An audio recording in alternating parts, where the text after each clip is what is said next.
And I think Texas, realistically, if we play like this on offense, defensively, like I said, it was good, not great. The shutout is a little bit of a mirage just because I think Oklahoma is that bad on offense.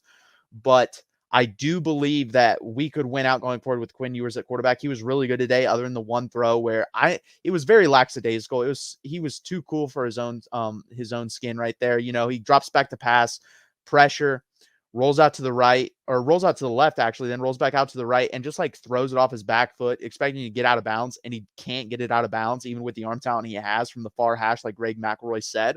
So that needs to be taken care of. I think there's those little mental lapses he still has, and he's a freshman, or he's a red shirt freshman, but he's still very young. So I think we'll take care of those little mistakes, and we'll come back stronger next week. We play Iowa State at home next week. That I think will be a pretty good game. Robert Butler, embarrassed and sad. As an Oklahoma fan, I would be embarrassed. I don't know if I'd be sad. No offense. I think you guys had your expectations way too high this year. This was never going to be a Big 12 championship team, in my opinion. I thought they would compete for it, but I didn't think they'd win it or even get there. But overall, they did take a much steeper drop off than I thought they would. I thought this team Oklahoma coming in would win 8 games. They're not winning 8 games. I do not see that unless something crazy happens. I think they'll probably win, like I said, 5 to 6 games. They might make a bowl game. And you're going to see, you kind of see some of the same things that Sark dealt with at Oklahoma, culture problems, guys quitting, stuff like that. And when you have a guy come in and do a culture shock like that, that's kind of to be expected, I think.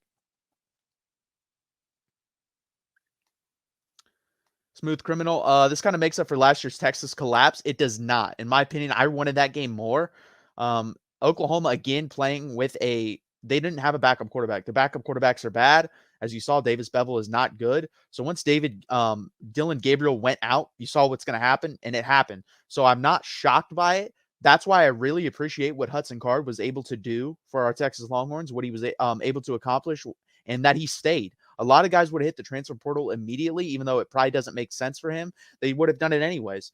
And thank you for doing that, Hudson Card, because we probably don't go or that have that good of a record without Hudson Card. You know, a backup quarterback's very important. They're not important, so you need them. And Oklahoma really needs a backup quarterback right now, because I think Dillon Gabriel will play next week, but you saw in this game how bad they are without him. And that shows how good Dillon Gabriel is. Like, their offense is at least competent with him in there.